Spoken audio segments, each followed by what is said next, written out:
This is Caffeinated Risk, the monthly podcast for security professionals by security professionals, focused on the principles of enterprise security risk management, exploring technology and business management issues and how they relate to information security risk. Once a month, two self-proclaimed grumpy security guys bring you analysis, insights, and interviews with leading security risk professionals to learn how they work through a project, a program, or their careers using a risk-based approach to security. Now here are your hosts, Tim McCreet and Doug Leese. So welcome, everyone. This was one of the longest booking sessions ever in the history of Caffeinated Risk, but well worth it. Absolutely. Let's get Alexandra introduce yourself first. We're looking forward to all of this, to have Alexandra Hoffman and Tim Wenzel here. So we'll let Alexandra chat first and then flip it to Tim.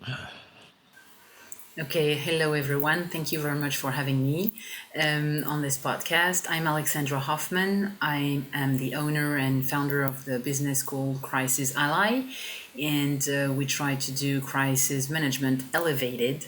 It's all about resilience. It's all about consulting, advising, training the crisis management teams and leaders so they thrive when they're facing disruptive situations, regardless of the risk they are facing. We really focus on, training and consulting and preparing mindsets, I would say, and habits, right? That's what we do. Awesome. Mr. Wenzel. Tim Wenzel. I'm the creator and co-founder of the Kindness Games. And that has been around for 2 years now. It started over COVID as a way to refocus people's mindsets on positivity. But as Alexandra would tell me, not toxic positivity, something that's useful, something that will actually lift other people up, create community, bring people back together, and let you see the world from a better mindset. Tim McCreat met me in the security industry. I got 20 years in the security industry in the Fortune 50 technology sector, government sector, all that stuff. Yeah, we've even done a couple of presentations on enterprise security risk management. Only about 20. I was going to say, maybe more like 20. Yeah. Go ahead, Doug. I'll let you roll. So. No, I was going to say it's interesting that we're talking about any kind of risk, and Alexandra is in France, and we were talking about forest fires just before this started. And I'm thinking back to the biggest forest fire I know about in Alberta was the Fort McMurray one. Yeah. And they evacuated something north of 60 or 70,000 people in a couple of days with planes, no trains up there, but we had automobiles and everything. And not a single person was hurt. And even though houses did burn down and things like that, it was about a year later, and somebody had pointed out, one of the reasons nothing really went wrong in Fort McMurray, relatively speaking, was that every second person has regular safety training, regular thoughts about what can go wrong and how to handle it. And so, and Alexandra was saying, any kind of risk, you need to start thinking about it. And then you guys mentioned enterprise security risk management. I didn't hear the word cyber in there once. It's all risk, right? And it can be literally anything that takes your business out. So that was sort of my first thinking on this title, as resilience is your risk management strategy, not buy this widget or take this class kind of thing. So how does one get resilient? Or where do you start, I guess? Where do you start this journey? Where does the journey start for resilience? Yeah. It's a process. It's a process. Well, Alexandra really led over COVID in this arena, which is how we actually came to know each other. She started hosting roundtables with lots of different security leaders in Europe, US, all over the world, talking about what their organizations were currently going through and trying to figure things out, but also bringing in studies from McKinsey, Deloitte, other consultancies to talk about what things were on our new horizon.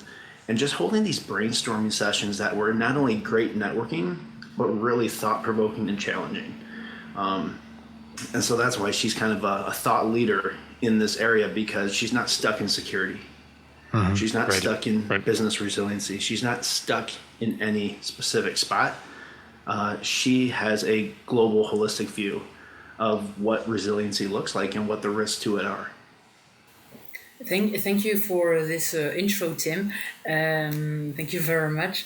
No, it's true, because I started in security 21 years ago, and that's what that's what I studied back in college, and that's what the first job I landed in a big company in New York back then, and it was very siloed, and it's always been very siloed. The reality is that I found that whenever we had to face a disruptive event, right, whatever it was, a small incident, medium incident, or global crisis, right, those silos did not make sense at all and would actually hurt the organizations. And no, I'm actually opening an open door here, but still, I still hear too many of this right now, too much of this right now. Even when I speak to leaders today, we actually had another roundtable yesterday evening, and we talked about the issue about silos. It's really hard to put them out, right?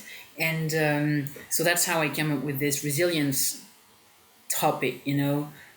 Several years ago, in my head, I was like, this is more than security. This is more than business continuity. This is more than crisis management. It's like we're all involved in this, and everyone has a responsibility, basically, to make sure that the business, because I was working for businesses at the time, right? But to make sure that the business or any sorts of organizations can keep on going, right? So of course, resilience is one step. There are other steps beyond that, which we can discuss about, like sustainability, right? If we really want to be sustainable in the long run, yes, we are resilient first. So, and we put everything in place so our businesses and organization is sustainable. So it's a process. It's a lifetime process, I would say, for organizations, for individuals, including for teams, right? So with my company, I focus on teams because that's where I've belonged my entire career. But I now have more and more individuals asking me to provide training or advisory services to be more resilient as a crisis leader, as a security leader, right? It's becoming like a necessity, and I'm happy to see this because I've been one of them before, and it's a hard job. So it's not an easy job. So it's good that people are now asking to get trained and asking for help.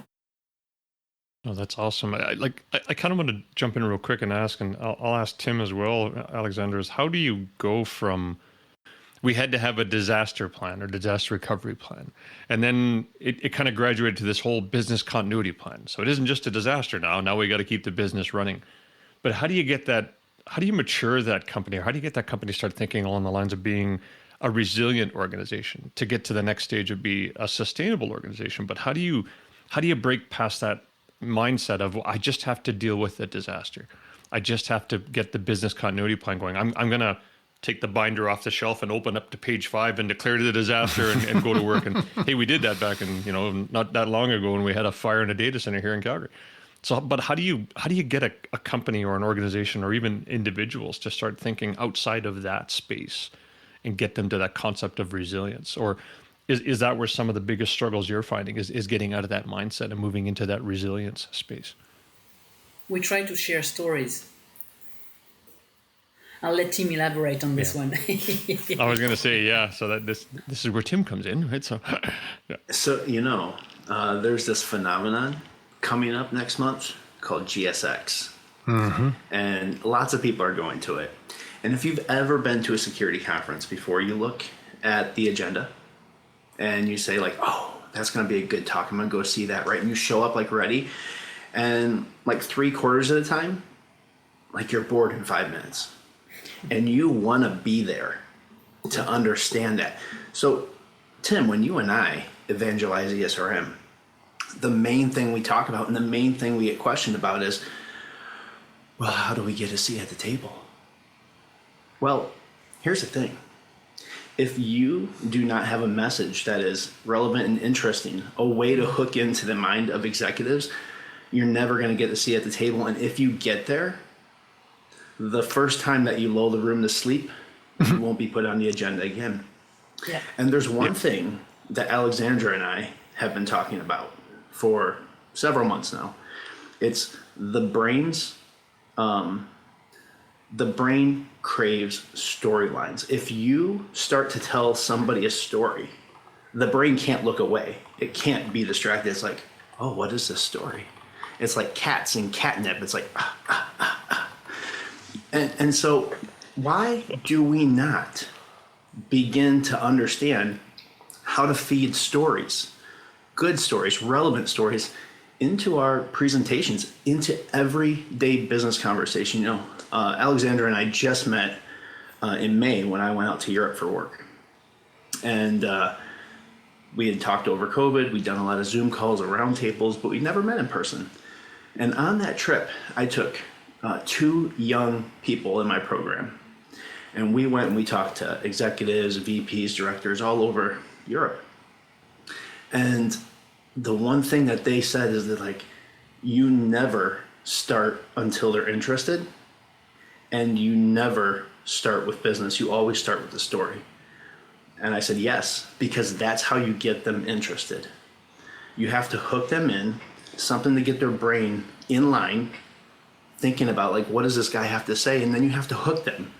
Find a way to make them interested, and then you can have the conversation. But we often just start talking about stuff that they already don't understand, don't really care about, without actually grabbing their attention. What do you guys think about that? I want to add that marketing experts and movie makers actually use these tricks to get our attention, right? So this is I've actually learned about this not when I was inside companies before, but I learned about this as a business owner, because I realized that if I was using my typical way of speaking and approaching people, I was actually boring them out. So I was like, wow, I need to do things completely differently when I speak during a conference or training or even one-on-one, right? So when you're facing the fire, basically, you have to learn to speak differently to catch people's attention, right?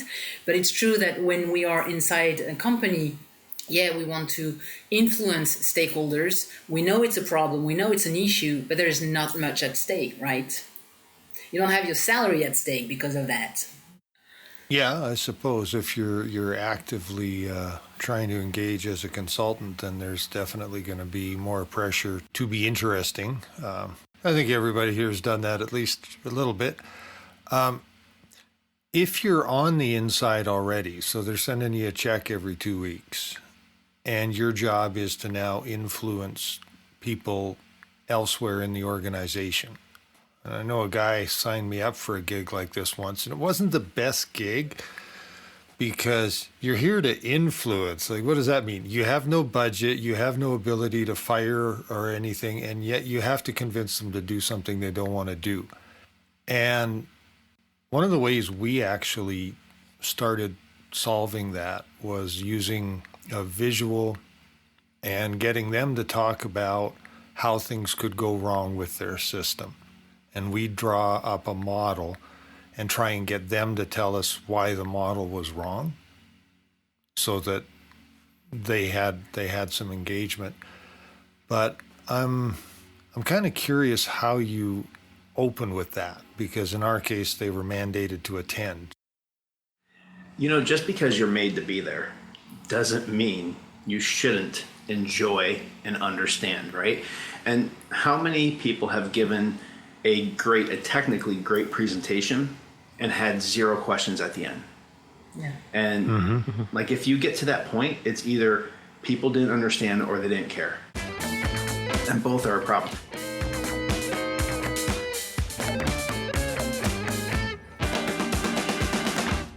I got to ask you both, how do you get to the complexity of resilience, but from a risk strategy? So this idea that we're now looking at resilience and understanding the concept of resilience from a risk management perspective, how could we incorporate that into something like ESRM? Or how can we incorporate that, whether it's a cyber problem or a physical security issue or a life safety issue, or even working with other humans? How do we get to the point where people understand that resilience really is another strategy to reduce risk inside an enterprise or an organization? So I think that's my 2 cents on this one, that resilience is not meant to reduce risks. We can't avoid life disruptions. We can't avoid man-made mess, right? However, I believe resilience, this process, resilience, this mindset of resilience can mitigate the impacts.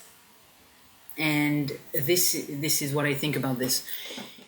From all the experience I've had in my life, whether they were, pretty successfully responded to, or more or less, it's never perfect. Anyone who says he led a disruptive event perfectly, it's pretty much a liar. That's my view on this. It's never perfect. But when it was whether it was more or less successful, we will always try to mitigate the impacts of the situation, whether it's a situation like the Arab Spring, whether it's a situation like 9/11, whether it's a situation like the wildfires. What do we want to do? We can't stop what's happening, however, and yes, we can try to put some things in place to prevent those events, but we're not God, and I'm really clear about this one, at least for myself. So I might be a cynic in that sense, right? Where I think we can't escape from things from things happening to us, right? As individuals, teams, or organizations. So I might as well just work on my resilience as much as I can for myself, for my team, for my family. So yeah, it's all about the impact, I think. Mm-hmm. And impact is one of the portions of the risk equation. So if there's no impact, there's no risk. So by reducing the impact, you're reducing the risk. Very much so, yes. So how do you, when you're taking this approach of reducing impact, are you getting the stakeholders' input on what's the worst thing? Because Tim and I, we've done a few interviews now, and I keep hearing, on the worst day, or what would put you out of business kinds of questions. Is that pretty consistent with your practice as well, or? I'm not sure I'm taking that road, because we are humans, we have a human brain, and there are things we just can't imagine. Correct. So instead of falling into the trap of this confirmation bias where everyone is going to respond to me, it's the cyber attack, and I try to make them think of the bigger picture, basically. Mm-hmm. What's the impact of not being resilient on their decision-making process? What's the impact of not being resilient in the way they manage the team during the event? What's the impact of not being resilient on themselves while they manage the event, and so on and so forth?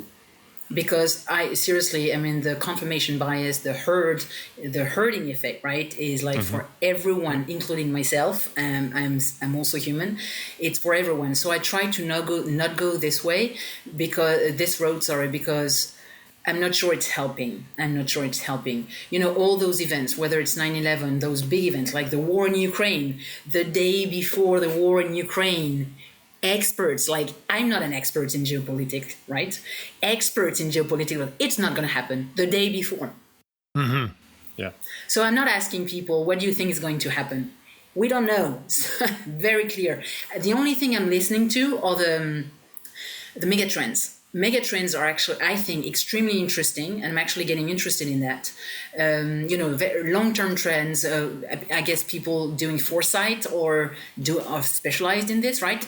This is very interesting to see what's going on in the world, or in regionally or locally, right? I think this is interesting to look at. But again, it's really to help build the resilience.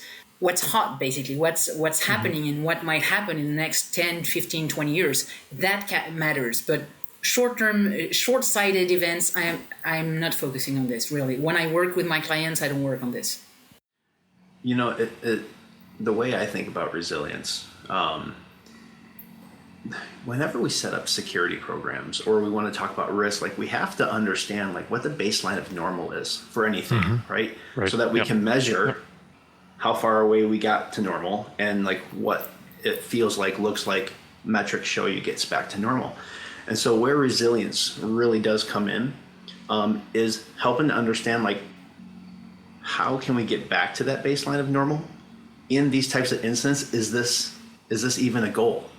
Right? Will we be able to get back to that baseline of normal in a reasonable amount of time? What's a new acceptable baseline of normal? And actually, that helps the entire risk management function plan what the recovery metrics look like. It also reduces organizational anxiety to have pre-thought these things and in the middle of this saying, okay, here's where we're at. This is the event going on. Here's where we are in our resilience plan. Let's talk about this. And when you can talk to a plan while you're in the middle of something and say, hey, we're actually on track. Like, things may not feel good right now. Things may not look good right now, but all the metrics we pre-decided on are lining up here. And we just need to tweak these things. And we're heading back to this new baseline of normal. And now they're more informed. We can have that conversation. We can make the decisions about where we actually need to land versus where we projected we would need to land. And it really informs. So the three of us are kind of on the front side of risk management, threat detection, mitigation, right? And resilience is actually the backside, the landing pad. Now that we're in it, how are we doing and how do we get back to a stable environment? So I think they can't really work well without each other. I was going to ask, because it feels, more and more as we talk through this today, is that this concept that the two are knitted together. And to me, it sure has felt like they are. We're always going to have those immediate response plans in place, right? Ransomware occurs, what do you want to do, right? And the technology will kick in and they'll start doing things, but then the analysts have to get involved. It gets to the second or third level. Eventually, executives will find out, because they always do. And then you got to deal with that audience as well. But what I like about, the way you talked about it, Tim, but also Alexander, from your perspective, is the concept of resilience then has to be part of this. In our planning process, or when we look at an incident or a potential event from a resilience lens, we're on a good path, right? We're going to get back to normal soon. And here's where we are today. But how do you explain to an executive who can only be concerned about what it's costing per hour? What's the drop in the share price? Clients are being affected, customers are being affected. How do you get them to start looking at things from that resilience mindset, as opposed to that immediate hands in the air, run down the hallway kind of approach to managing incidents? No, it's a good question. The way I do it, and it goes back to what Tim was sharing before about storytelling, but it's mixing storytelling and data and facts and also experience, right? Experience. And I want to add the secret sauce to that, which is passion. I'm extremely passionate about what I do, when I talk about it. So it's usually not a huge issue for me to get people's attention on this specific topic. I think it's a mix of all these things, really, to catch their attention. And of course, meeting them where they are in terms of their needs. And the thing is, this one is going to be a bit harsh, but I'm not here to convince anyone to do anything. It's difficult, but if people are not convinced themselves, I think they'll learn their lessons one way or the other someday. That's very clear. Because they have a responsibility, and I can't believe a professional and responsible CEO or business leader would actually say that resilience doesn't matter, especially in 2022, right? Yeah. Because people are at stake. The business itself is at stake. Yeah, we've definitely hit a new era with that, but it's not unlike the security industry, to where you may be trying to get buy-in for an initiative and they just don't get it. They don't care. It doesn't seem real to them, right? And this is, Doug, where being on the inside of an organization organically can actually be better than being a vendor. And there's a good partnership to be held there. You know, what do you do when you can't create buy-in at the right levels around a topic that's really important?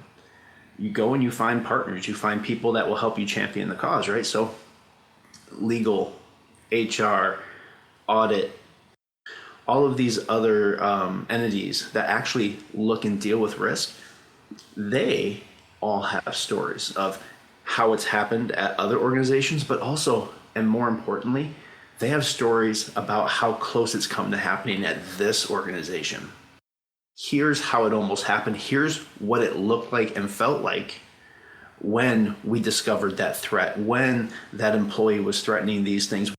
And if it would have happened with these conditions that did actualize, the threat just never combined with the vulnerability to become an actual impact, right? This is what would have happened. And the measurements would have been this, and this would have happened this many times this year. So, like, you actually do need to be prepared. One of these days, it's gonna go through the entire life cycle. We're not gonna be able to stop everything. And you know, the funny thing is when I was a consultant, and even when I started new companies for the first time, I always asked them, like, why do you need security? And they say, make sure nothing happens. I'm like, well, we're gonna fail then. Because things are going to happen. That's literally why you hired security. Yeah. But how severe will the outcomes be, right? How quickly can we recognize and mitigate? And so these are the types of conversations that I think Alexandra's having on the resiliency side, and we're having on the security side.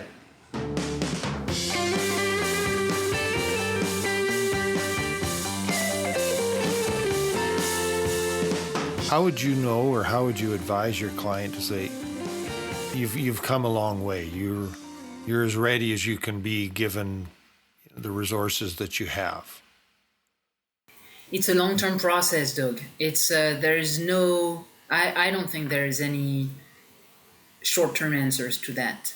And because many organizations have jumped into this resilience topic like a year ago or a year and a half ago, we won't see the results of this until the next several years. Okay. That's my view on this one.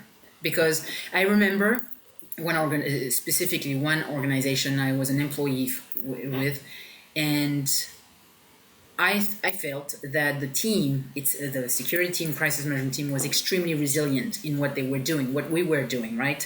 And the level of influence we had around the company and everything.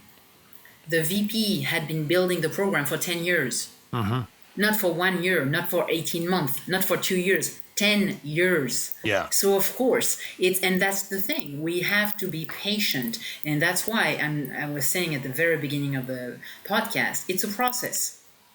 It's not an end state. Because the thing is, one day will be, or for one disruptive event, we might be highly resilient as a team and organization. And the next disruptive event comes around a week later, and we fall. We crumble. Why? Who knows? Who knows? There's so many factors. That's why it's not more than a process. It's just a journey like life is. And this is really what I'm trying to bring my clients when I work with them. It's a journey. There's no way around it. Mm-hmm.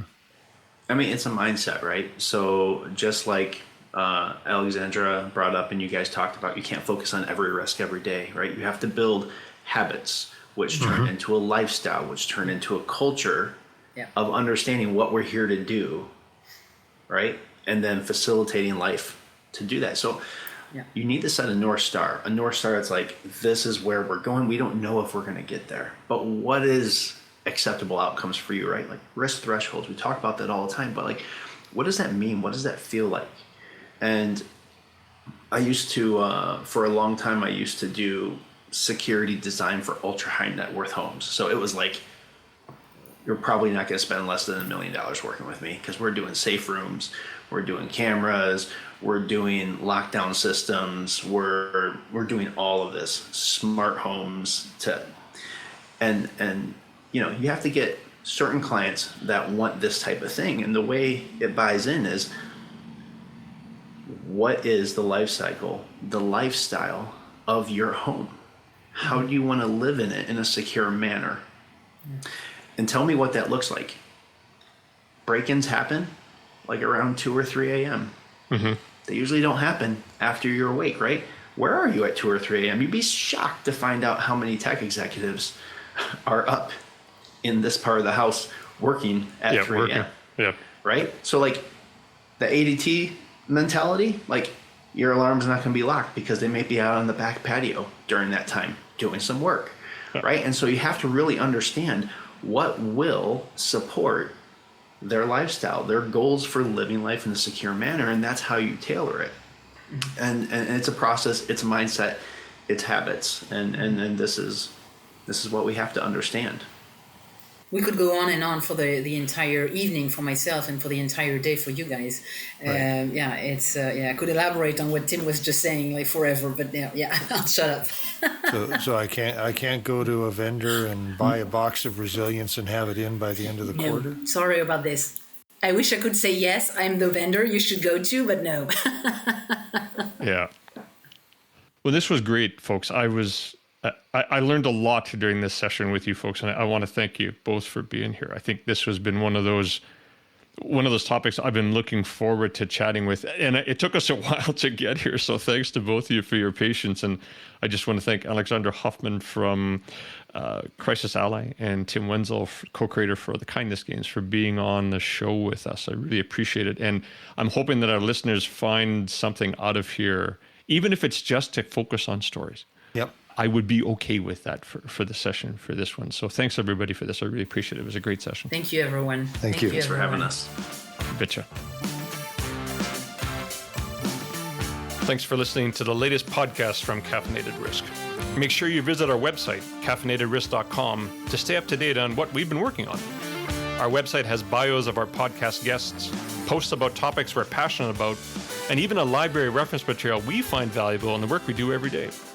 And don't forget to subscribe to Caffeinated Risk on your favorite podcast service. This way, you'll be notified when we release our next podcast, and you can listen to our previous guests just in case you missed them. Thanks so much for listening to Caffeinated Risk.